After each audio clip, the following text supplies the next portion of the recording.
Welcome back to expert with Gauri. Today will learn 10th standard geometry. यामधील first chapter आपण पाहत आहोत, similarity. आज आपण या व्हिडिओमध्ये प्रॅक्टिस सेट 1.2 चे रिमेनिंग क्वेश्चन्स म्हणजे क्वेश्चन 6 टू क्वेश्चन 11 पाहणार आहोत. या आधीचे क्वेश्चन 5 आपण पार्ट 1 मध्ये पाहिलेले आहे.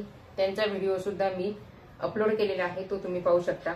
याचबरोबर त्याची लिंक मी डिस्क्रिप्शन बॉक्समध्ये दिलेली आहे, ती सुद्धा तुम्ही फॉलो करू शकता. ओके, आज आपण स्टार्ट करूया प्रॅक्टिस सेट 1.2 मधील 6 question. Find QP using given information in the figure. Okay, जी फिगर दिलेली आहे त्यामध्ये QP मिसिंग आहे बघा. QP ची व्हॅल्यू दिलेली नाहीये, तर तीच आपल्याला फाइंड आउट करायची आहे. आता या फिगर वरून आपल्या लक्षात येत आहे NQ हा बायसेक्टर आहे अँगल MNP चा. कारण फिगर मध्ये अँगल MNQ आणि अँगल QNP इक्वल दिलेले आहे बघा. ते आपल्याला सिमिलर सिम्बॉल वरून लक्षात येत आहे. So let's start solution of this question. आता यामध्ये पहिले काय काय दिलेले आहे ते राईट डाऊन करून घेऊ. सोल्युशन इन ट्रायंगलचं नाव आहे ट्रायंगल MNP. आता यामध्ये काय आहे तर रे NQ हा बायसेक्टर झालेला आहे. Is the bisector of angle MNP. Okay, लक्षात आले का याला बायसेक्टर का म्हणतोय आपण? कारण की या NQ रे मुळे 2 इक्वल अँगल मध्ये कन्व्हर्टिंग झालेले आहे. म्हणजे angle MNQ is equal to angle QNP झालेला आहे, म्हणून याला बायसेक्टर म्हणायचं आहे. ओके, आणि हे कशावरून आपण ठरवले आहे इक्वल? तर फिगर मध्ये जे 2 डॉट्स दिलेले आहेत ते 2 डॉट्स आपल्याला सांगत आहेत की ते इक्वल मेजरचे अँगल आहेत. ओके, मग आता बायसेक्टर जर का आलेला आहे तर इथे आपल्याला कोणती थेरी यूज करावी लागेल? तर आपल्याला इथे अँगल बायसेक्टर थेरमचं यूज करावं लागेल. ओके, काय आहे ही थेरी?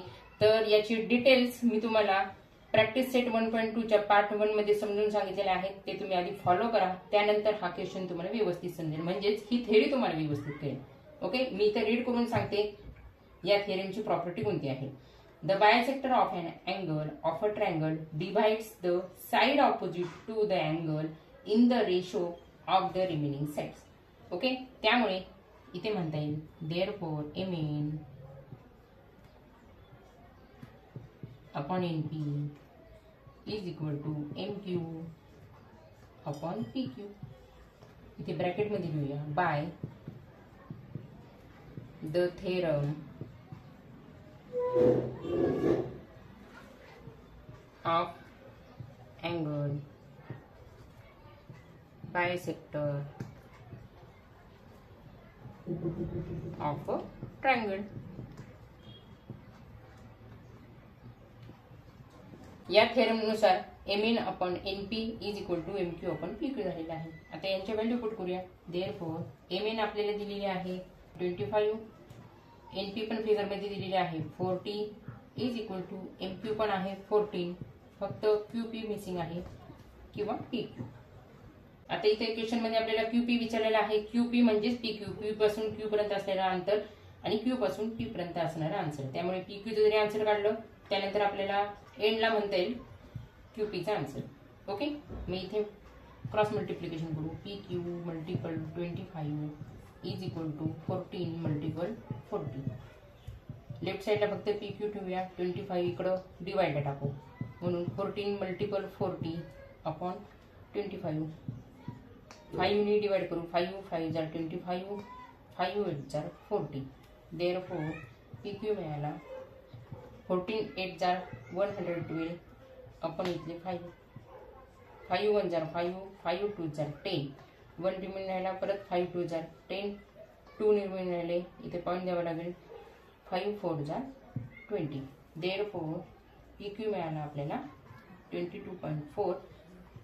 क्वेश्चन मध्ये आपल्याला QP विचारलेला आहे, त्यामुळे इथे म्हणून that is QP is equal to 22.4.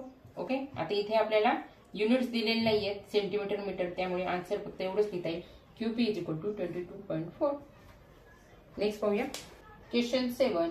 In figure if AB parallel to CD parallel to FE then find X and AE. हा क्वेश्चन सेम क्वेश्चन 5 सारखाच दिलेला आहे. पटकन सॉल्व्ह करूया. तुम्हाला क्वेश्चन 5 पाहायचा असेल तर डिस्क्रिप्शन बॉक्स मध्ये जाऊन प्रॅक्टिस सेट 1.2 चा पार्ट 1 चा व्हिडिओ तुम्ही पाहू शकता. ओके, आता इथे काय काय दिलेलं आहे फर्स्ट ते राईट डाऊन करून घेऊ. या 3 लाईन्स आपल्याला पॅरलल दिलेल्या आहेत. 3 लाईन्स पॅरलल असतील तर आपल्याला 3 parallel lines and their transversal याची प्रॉपर्टी वापरायची आहे. कोणती आहे ती प्रॉपर्टी मी रीड करून दाखवते तुम्हाला. The ratio of the intersects made on a transversal by 3 parallel lines is equal to the ratio of the corresponding intersects made on any other transversal by the same parallel line. Okay, मग इथे जी figure दिलेली आहे आपल्याला त्याच्यावरून आपल्याला या प्रॉपर्टीचा use करून घ्यायचा आहे. ओके, मग या प्रॉपर्टीनुसार जर का या 3 लाईन्स पॅरलल असतील तर इथे होईल BD upon DF is equal to AC upon CE. Okay, इथं कोणती थेरी यूज केलेली आहे किंवा कोणती प्रॉपर्टी यूज केलेली आहे ती लिहायची आहे. By the property of 3 parallel lines and their transversal.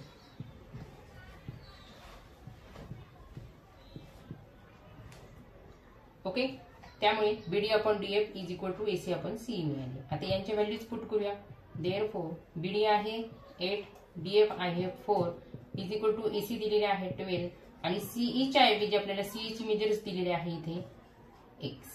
Okay, म्हणजे इथे आपल्याला x फाइंड आउट करायचा आहे. Therefore 8 multiple x cross multiplication आपण करत आहोत आणि 12 मल्टिपल 4 इझिली आपण x फाइंड आउट करू शकतो. इथले 8 आपण इकडे डिवाइडेड टाकू. 12 मल्टिपल 4 अपॉन 8 4 1 जार 4 4 2 जार 8 2 1 जार 2 2 6 जार 12. देअरफॉर x मिळाला आपल्याला 6. ओके, आता x ची व्हॅल्यू म्हणजेच काय तर x कोणाचे मेजर्स दिले आहेत आपल्याला CE चे. Therefore means CE is equal to 6. Okay, units दिले नाहीत त्यामुळे फक्त ते 6 लिहायचे आहे. आता इथे आपल्याला AE फाइंड आउट करता येईल. AE म्हणजे काय आहे तर AE बघा तुम्ही फिगर मध्ये A आणि E या पॉइंटच्या मध्ये C हा पॉइंट आलेला आहे आणि हे तिन्ही पॉइंट एकाच लाईनीवरती आहेत म्हणजे A dash C dash E असे आहेत. त्यामुळे इथे आपल्याला AE काढण्यासाठी AC प्लस CE करावं लागेल आणि ही दोन्ही इन्फॉर्मेशन आपल्याकडे आहे. AC आपल्याला फिगर मध्ये दिलेले आहे 12 आणि CE आत्ताच आपण कॅल्क्युलेट केला 6. AE is equal to AC plus CE. हे 3 पॉइंट्स एकाच लाईनीत आहेत ACE. ओके, म्हणून एवढा पोर्शन प्लस एवढा पोर्शन बरोबर AE. Therefore AE is equal to AC माहित आहे 12. आता इथे डायरेक्ट CE ची व्हॅल्यू न टाकता इथे आपण x म्हणूया कारण की आपल्याला फिगर मध्ये CE ची व्हॅल्यू x दिलेली आहे. ओके, त्यामुळे एक स्टेप फक्त वाढली जाईल. Is equal to AE is equal to 12. आता x ची व्हॅल्यू पुट करूया 6. देअरफॉर AE मिळाला आपल्याला 12 plus 6 is equal to 18. Okay, म्हणजे आपल्याला क्वेश्चन मध्ये जे 2 विचारलेले होते ते आपण फाइंड आउट केलेले आहे. Therefore answer x is equal to 6 हे एक विचारलं होतं आणि AE विचारलं होतं 18. That's all. Question 8. In triangle LMN, ray MT bisect angle LMN. If LM is equal to 6, MN is equal to 10, TN is equal to 8, then find LT. अशा प्रकारचा question आपण क्वेश्चन 6 मध्ये सॉल्व्ह केलेला आहे त्यामुळे एकदम इझिली आपण पटकन सॉल्व्ह करूया. आता यामध्ये बायसेक्टर आलेला आहे म्हणजे तुमच्या लक्षात आलेलं असेल की इथे angle bisector of a triangle याची प्रॉपर्टी आपल्याला वापरावी लागणार आहे. ही प्रॉपर्टी काय आहे ते पण मी तुम्हाला सांगणार आहे. पहिल्यांदा आपण क्वेश्चन मध्ये काय काय इन्फॉर्मेशन दिलेली आहे ते राईट डाऊन करून घेऊ. इन ट्रायंगल LMN यामध्ये रे MT बायसेक्ट्स अँगल LMN. आता रे MT बायसेक्ट करत आहे अँगल LMN ला म्हणजेच अँगल LMN चे 2 इक्वल पार्ट मध्ये डिवाइड करण्याचं काम या रे MT ने केलेलं आहे म्हणून MT झालेला आहे bisector of the angle LMN. Okay, इथे म्हणूया गिवन.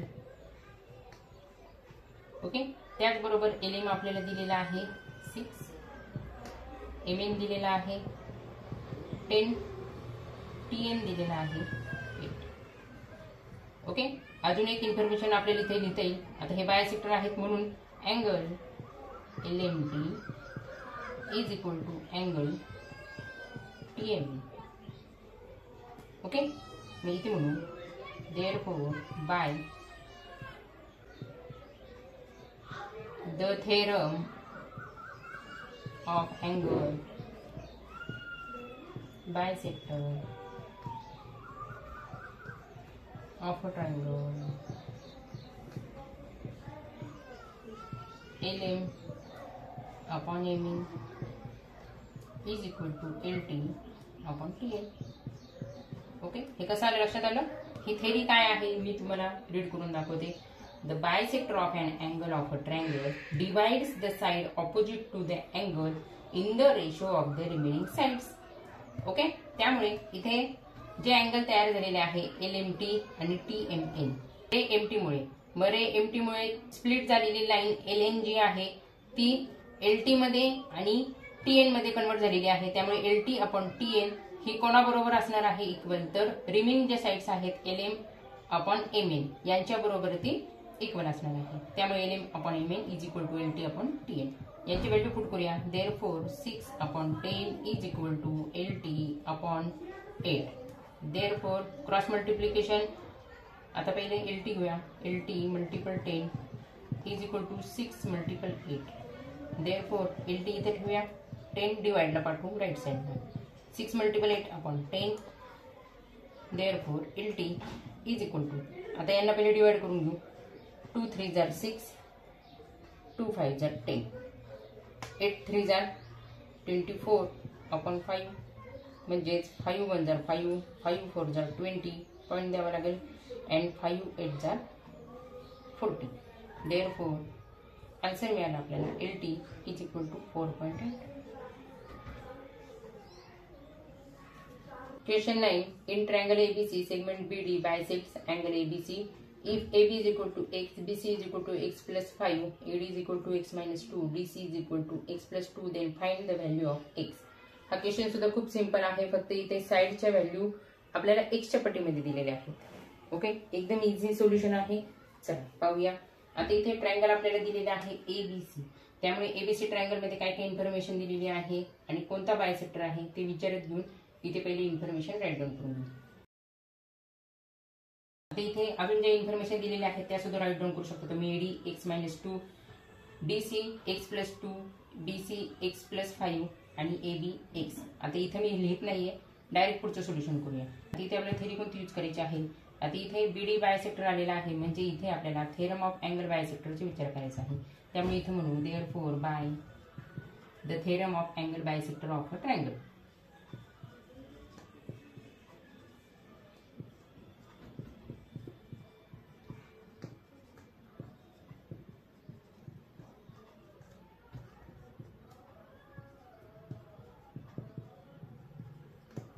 या थेरम मध्ये प्रॉपर्टी काय दिलेली आहे. The bisector of an angle of a triangle divides the side opposite to the angle in the ratio of the remaining sides.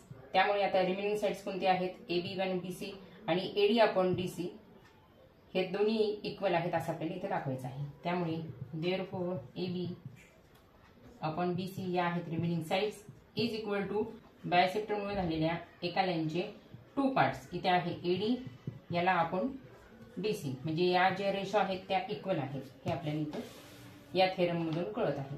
Okay, आता यांच्या value आपल्याला एक्सच्या पट्टीत दिलेल्या आहेत त्या इथे फिल करून घे.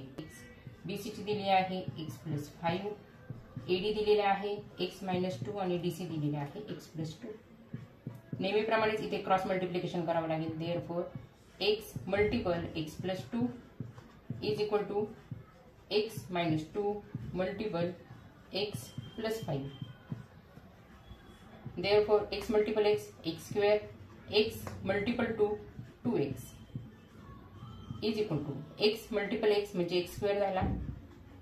त्यानंतर multiple 5 हा झाला 5x. पहिल्यांदा x ने मल्टिपल केलं x आणि 5 ला, हे आन्सर मिळालं. त्यानंतर आता -2 मल्टिपल x म्हणजे इथे मिळाली -2x. -2 multiple 5 is equal to -10. Okay, आता x स्क्वेअर आणि x स्क्वेअर दोन्ही सेम आहेत. जर का x स्क्वेअर इकडे घेतलं तर x square minus x square होतील म्हणजे ते कॅन्सल होतील. तर आपण इथेच कॅन्सल करून घेऊया. ओके, मग त्यामुळे देअरफॉर 2x, आता 2x ला सिमिलर 5x आहेत बघा आणि -2x पण आहे. ओके, म्हणजे इथे पहिल्यांदा 2x 5x - 2x = 3x झाले आणि -10 झाले. ओके, आता इथले 3x आपण या साईडला घेऊन देअरफॉर 2x - 3x इकडे झाले -10. आता यांचं सबट्रॅक्शन 2x - 3x म्हणजे 1x म्हणजे फक्त -x. ओके, कारण की इथे आपण लहान संख्येतून मोठी संख्या सबट्रॅक्ट केलेली आहे त्यामुळे आन्सरला मायनसचं सिम्बॉल येईल. इथे -10 ऑलरेडी दिलेले आहे. आता दोन्ही साईडला इथे मायनस मध्ये आन्सर आलेला आहे, मायनस मायनस, त्यामुळे ते कॅन्सल होऊन इथे +x = +10 होतील. Therefore x = 10. आणि हेच आपल्याला क्वेश्चन मध्ये विचारलं होतं, find the value of the x.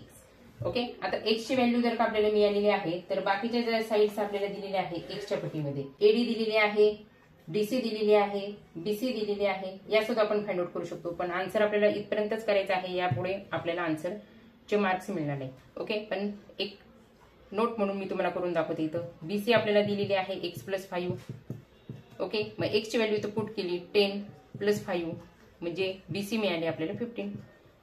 Okay, त्याचप्रमाणे AD दिलेली आहे x - 2, x ची व्हॅल्यू आहे 10 - 2 = मिळाले 8 म्हणजे BC मिळाला 15, AD मिळाला 8 आणि शेवटचा तर DC सुद्धा तुम्हाला काढून दाखवते. DC = x + 2 आहेत म्हणून x ची व्हॅल्यू 10 + 2 = DC मिळाला आपल्याला 12.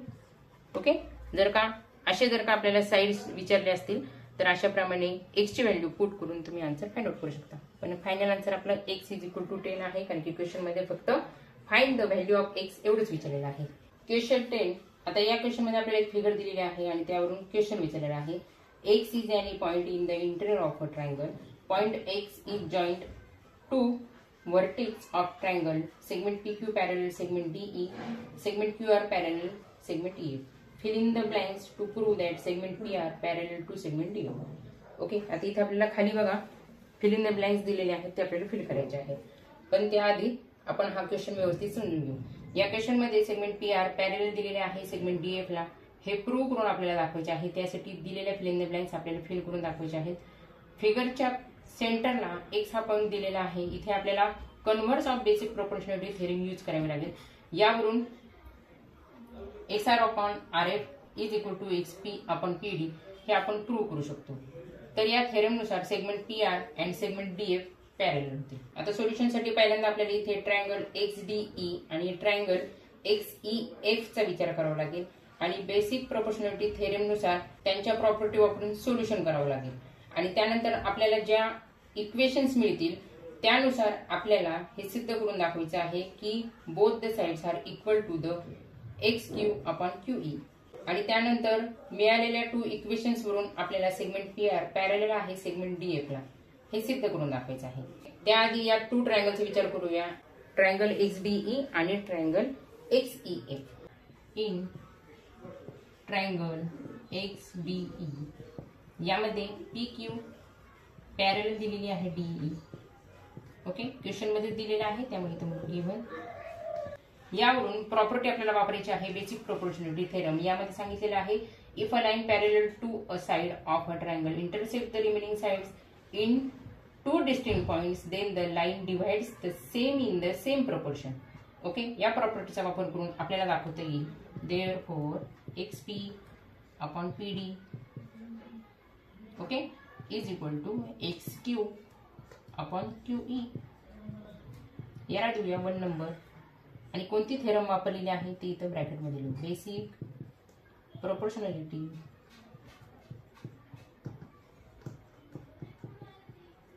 थेरम. ओके, अशाच प्रकारे हीच प्रॉपर्टी वापरून आपल्याला सेकंड इक्वेशन फाइंड आउट करायचं आहे, ते म्हणजे ट्रायंगल XEF मधून. इन ट्रायंगल XEF यामध्ये आपल्याला दिलेले आहे QR parallel to EF. Question मध्ये दिलेला आहे त्यामुळे इथं म्हणून गिव्हन. ओके, यावरून बेसिक प्रोपोर्शनॅलिटी थेरम नुसार आपल्याला इथं काय सिद्ध करता येत आहे XQ/QE is equal to XR upon RA. याला देऊया सेकंड नंबर. ओके, आणि इथं आपण वापरलेले आहे परत basic proportionality theorem from one equation and two equation. या दोन्ही इक्वेशन वरून आपण काय सिद्ध करू शकत आहे, तर XP अपॉन PD. ओके, म्हणजे ही left side is equal to XR upon RA. कारण की XQ अपॉन QE आणि XQ अपॉन QE हे दोन्ही इक्वेशन 1 आणि इक्वेशन 2 मध्ये सिमिलर आलेले आहे. आणि जर का XP upon PD XQ upon QE ला इक्वल असेल तर XP अपॉन PD हा XR अपॉन RA प्लस सुद्धा इक्वल असणार आहे. Because both sides are equal to the XQ upon QE. XP upon PD is equal to XR upon RA. मग आतापर्यंत आपण बेसिक प्रोपोर्शनॅलिटी थेरमचा विचार केला. आता जर आपल्याला हे रेशो इक्वल दाखवत आहे तर यावरून आपल्याला टू साइड्स पॅरलल आहेत हे दाखवता येईल by converse of basic proportionality theorem. Okay, यामध्ये काय सांगितलेलं आहे, if a line divides any two sides of a triangle in the same ratio, म्हणजे हा जो रेशो दिलेला आहे तो सेम रेशो मध्ये, then the line is parallel to the third side. Okay, मग थर्ड साइड इथे कोणती दिलेली आहे, PR, म्हणून PR is parallel to the DF. हे आपण इथे सिद्ध करू शकतो. इथे म्हणू by converse of basic proportionality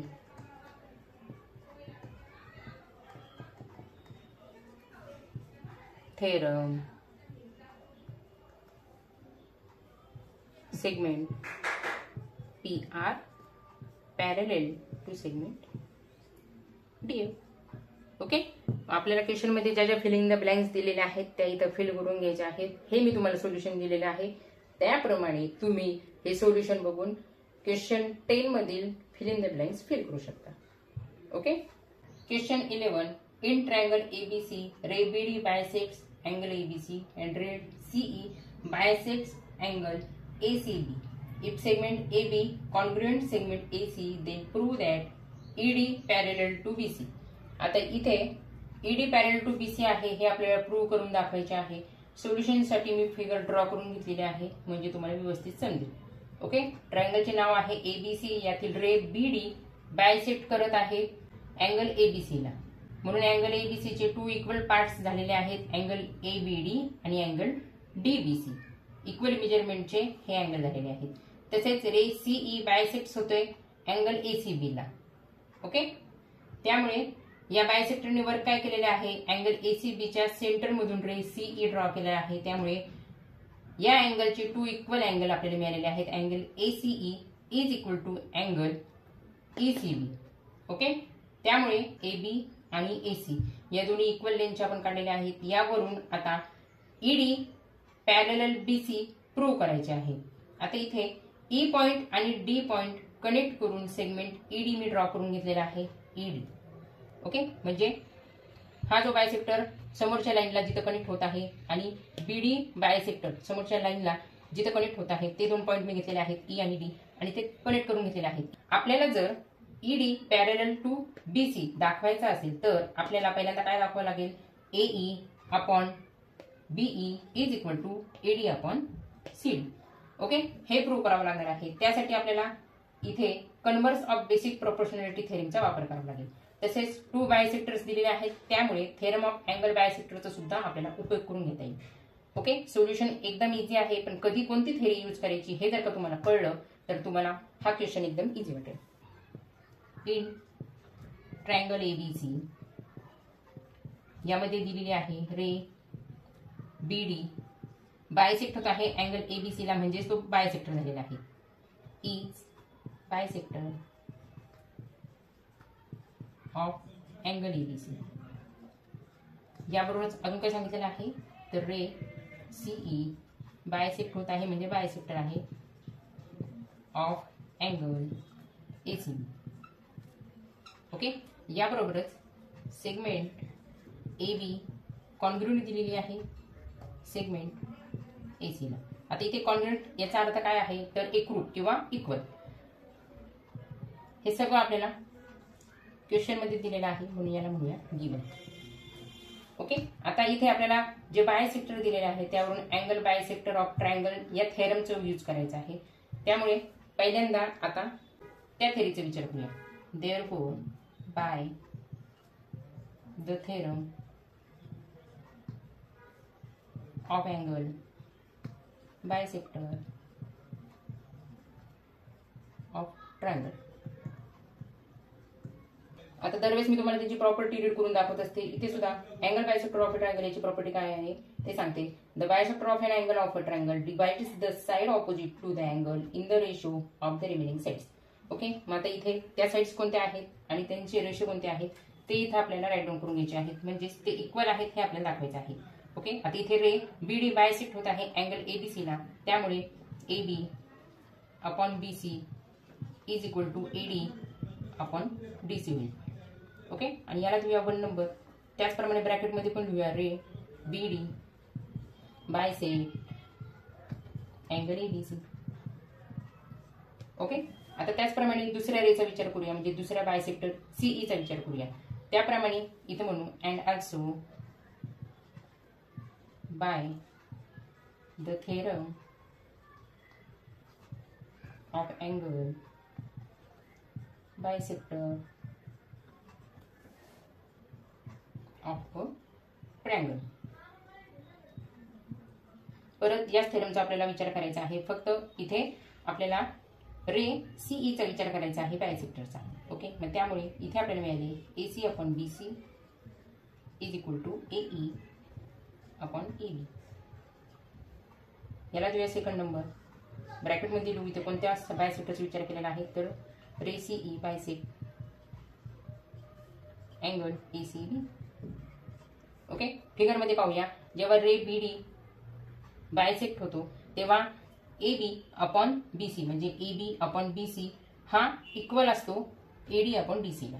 okay, म्हणजे बायसेक्टरनी ज्या लाईनचे 2 इक्वल पार्टमध्ये डिवाइड केलेले आहे त्या 2 इक्वल लाईनचा रेशो हा उरलेल्या जे रिमेनिंग साइड्स आहेत त्यांच्या रेशोला इक्वल असतो.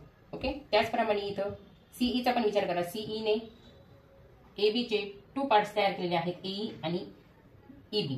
मग AE अपॉन EB हा रेशो जो आहे तो इक्वल आहे बाकीच्या उरलेले जे साइड्स आहेत AC अपॉन BC यांच्या रेशोला. ओके, अजून एक आपल्याला थर्ड इन्फॉर्मेशन इथे दिलेली आहे. Segment AB congruent segment AC याचा सुद्धा आपल्याला इथं उपयोग होणार आहे. इथे म्हणू segment AB congruent segment AC given in the question. Okay, मग जर AB कॉन्ग्रुएंट AC असेल तर म्हणजे इथे बघा AB कॉन्ग्रुएंट AC म्हणजे दोन्हीही इक्वल मेजरचे आहेत. तर सेकंड इक्वेशन मध्ये ACच्या जागी आपण AB लिहू शकतो का? सेकंड इक्वेशन मध्ये ACच्या जागी आपण AB लिहू शकतो कारण की AB is congruent to AC. Okay, मग इथे तेवढा आपण चेंज करून घेणार आहोत. AB कॉन्ग्रुएंट टू AC आहे म्हणजे जिथे AC आहे तिथे आपण रिप्लेस करणार आहोत सेगमेंट AB. त्यामुळे AC अपॉन BC जिथे आहे तिथे ACच्या ऐवजी AB आपण यूज करत आहोत. Therefore AB upon BC is equal to AE upon AB. Okay, हे इक्वेशन जसंच तसं आहे, फक्त इथं ACच्या जागी आपण रिप्लेस केलेलं आहे सेगमेंट AB. हे कशावरून सिद्ध झाले तर from 2 and from 3. Okay, from 3 म्हणजे ह्याला 3 नंबर द्यायचा राहिला माझ्याकडनं. ओके, म्हणजे इथे यामध्ये दाखवत आहेत हे दोन्ही सेगमेंट एकमेकांना एकरूप आहेत म्हणजेच इक्वल आहेत. आणि याचप्रमाणे सेकंडमध्ये हा जो फॉर्म्युला तयार झालेला आहे किंवा रेशो जो दाखवलेला आहे इक्वलचा तो इथं आपण दाखवलेला आहे. ओके, आणि हे जे सिद्ध झालेलं आहे AB upon BC is equal to AE upon EB याला देऊया आपण 4th नंबर. ओके, आता इक्वेशन 1 चा विचार करूया आणि इक्वेशन 4 चा विचार करूया. इक्वेशन 1 इथे आहे आणि इक्वेशन 4 इथे आहे. या दोन्ही इक्वेशनचा जर का विचार केला तर यामध्ये बघा AB अपॉन BC आहे लेफ्ट साइडला आणि इथे सुद्धा AB अपॉन BC आहे लेफ्ट साइडला. म्हणजे हे दोन्हीही कॉमन झालेले आहेत. इथे AB अपॉन BC आहे, इथं पण AB अपॉन BC आहे. इथे दाखवले AB upon BC is equal to AD upon DC आणि इथे दाखवलेले आहे AB upon BC is equal to AE upon EB. मग AB अपॉन BC यांची व्हॅल्यू जेवढी आहे तेवढीच राईट हँड साइडची जी आहे तेवढी त्यांची व्हॅल्यू असणार आहे. ओके, मग इथे आपल्याला म्हणता येईल जर का AB upon BC is equal to AD upon BC असेल आणि AB upon BC is equal to AE upon AB असेल तर AD अपॉन DC म्हणजे इक्वेशन 1 ची right side is equal to equation 4 ची right side AE upon AB. Okay, इथे लिहायला विसरायचं नाही फ्रॉम 1 and 4. आतापर्यंत आपण इथे theorem of angle bisector of ट्रायंगलचा विचार केला, पण आता इथे इथपर्यंत वर्किंग झाल्यानंतर आपल्याला क्वेश्चन मध्ये काय विचारलेलं आहे बघा. तर आपल्याला इथं प्रूव्ह करून दाखवायचं आहे ED पॅरलल टू BC. मग यासाठी आता आपल्याला इथे converse of basic proportional theorem याचा विचार करावा लागणार आहे, कारण की यामध्ये प्रॉपर्टी दिलेली आहे if a line divides any two sides of a triangle in the same ratio then the line is parallel to the third side. Okay, म्हणजे आता ED ही जी लाईन आहे तिने AD upon DC is equal to AE upon ED या two equal portion मध्ये divide केलेला आहे. ओके, त्याच्यामुळे ED ही पॅरलल झालेली आहे BC ला. ओके, मग इथे म्हणू therefore segment ED parallel to segment BC. यामध्ये लिहायला विसरायचं नाही by converse of basic proportionality theorem.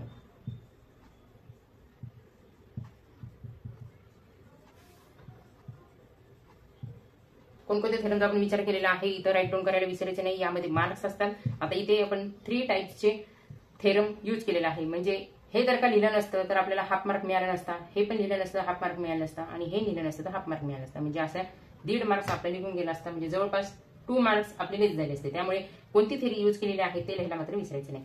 Okay, त्यामुळे segment ED parallel to segment BC म्हणजेच therefore ED parallel to BC hence prove. Okay, अशा प्रकारे प्रॅक्टिस सेट 1.2 कंप्लीट झालेला आहे. यामध्ये 11 क्वेश्चन होते, ते आपण सर्व घेतलेले आहेत. ओके स्टुडंट, व्हिडिओ आवडला असेल तर लाईक आणि शेअर करायला सुद्धा विसरू नका. लवकरच भेटूया आता पुढच्या प्रॅक्टिस सेटमध्ये, प्रॅक्टिस सेट 1.3.